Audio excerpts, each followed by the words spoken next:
curieuses et curieux de nature, amis écolosophes, bonjour. Alors, si vous avez la même approche écolosophique du vivant, cette vidéo, elle va sûrement vous plaire. Et puis, cette vidéo pourra être partagée avec qui de droit. Car aujourd'hui, je voudrais aborder le sujet de cette prise de conscience du vivant qui nous entoure. Nous vivons sur une planète exceptionnelle. Avons-nous vraiment pris conscience de ce privilège?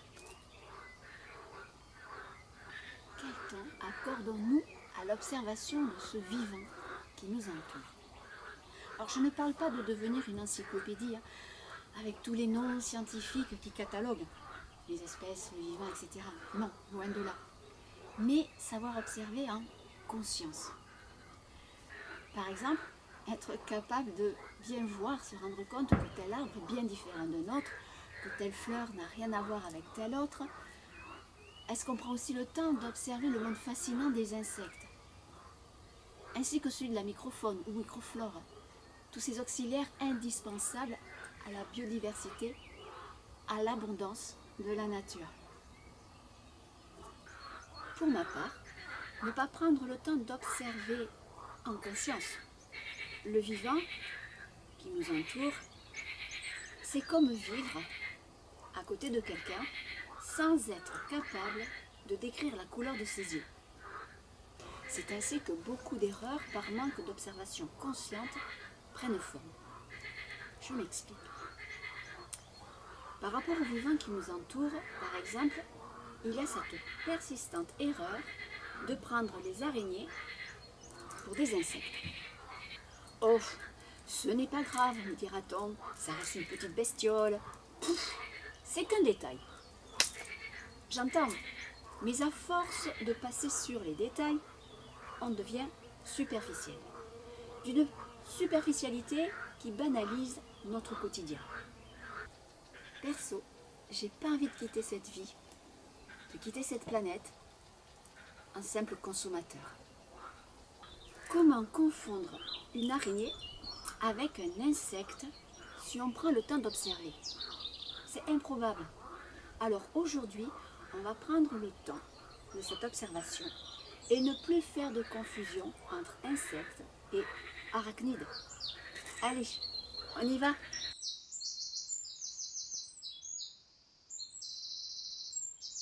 Les insectes sont une classe d'animaux invertébrés de l'embranchement des arthropodes et du sous-embranchement des hexapodes. Ils sont pourvus d'ailes, d'un exosquelette rigide et d'un stade nymphal de la métamorphose. En fin de maturité, les insectes sont caractérisés par un corps segmenté en 3 parties, ou 3 tagmes. La tête, possédant des pièces buccales externes, une paire d'antennes et au moins une paire d'yeux composés. Le thorax, pourvu de 3 paires de pattes articulées et 2 paires d'ailes plus ou moins modifiées. En effet, pour les coléoptères, une paire d'ailes est solidifiée, chitinisée, ce qui leur forme une forme de carapace. L'abdomen, dépourvu d'appendices, pouvant contenir au maximum 11 segments, protégés par une cuticule formant un exosquelette qui est composé de chitine et pourvu de trachées respiratoires. Ainsi, chez les insectes, nous avons les libellules par exemple, les perce-oreilles, les phasmes, les grillons, les criquets, les menthes, les coléoptères, les abeilles. Il y a aussi les bourdons, les punaises, les frelons, les mouches, les beaux papillons, les guêpes ou les fourmis. Mais dans les insectes, moins agréables, il y a aussi les puces et les poux par exemple. Il est intéressant de préciser que les insectes constituent 55% de la biodiversité des espèces et 85% de la biodiversité animale.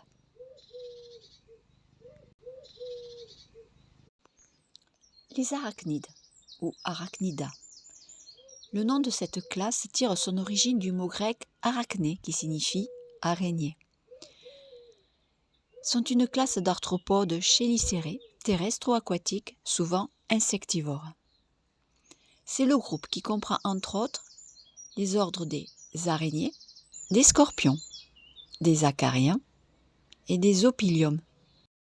Les arachnides, faisant partie de l'embranchement des arthropodes, n'ont rien à voir avec les insectes par le fait que les arachnides n'ont ni ailes, ni antennes et que leurs yeux sont simples, non composés. À présent, observons ce qui caractérise les arachnides. Chez les arachnides, le corps est composé de deux parties. Le céphalothorax, qui fusionne la tête et le thorax, porte les 4 paires de pattes locomotrices, ainsi que les pédipalpes, ou pattes mâchoires. Ces pédipalpes jouent un rôle essentiellement tactile. Il y a également une paire de chélicères, prolongée par un crochet souvent à venin. Le céphalothorax est fortement chénitisé chez les arachnides, procurant à l'animal une protection appréciable. Cependant, la rigidité de cette carapace contraint les membres de cette classe à des mues à la croissance périodique. En deuxième partie, il y a l'abdomen ou opistosoma. Cependant, précisons que chez les acariens et les opiliums, ou faucheux, ces deux parties, abdomen et céphalothorax, sont fusionnées.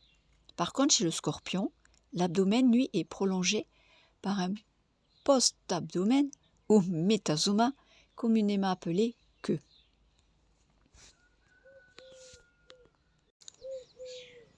Petit récapitulatif visuel. Allez, prenons le temps d'observer côte à côte des insectes et des arachnides, et ainsi bien observer leurs différences, afin de ne plus faire de confusion et de ne plus cataloguer les araignées dans les insectes. L'observation comparative étant faite, vous comprenez bien qu'on ne peut plus confondre insectes avec des araignées. Donc, vous comprendrez aussi qu'on ne peut accepter ce genre d'affiche où on voit que les araignées sont cataloguées dans les insectes. Voilà, il est temps quand même de faire preuve de plus d'observation. Merci à tous et à toutes pour cette vigilance. Une vigilance qui démontre une attention portée à l'observation de la biodiversité. Conscientiser ces petits détails de morphologie pour ces petites créatures, c'est une façon de commencer à respecter la biodiversité et ce monde qui nous entoure. Merci. Allez, un petit bonus, je vous présente quelques ouvrages très simples mais vraiment efficaces pour découvrir le monde merveilleux et intrigant des insectes.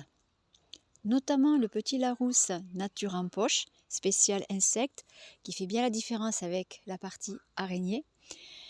Donc très complet comme ouvrage. Et voilà, ainsi se conclut cette vidéo.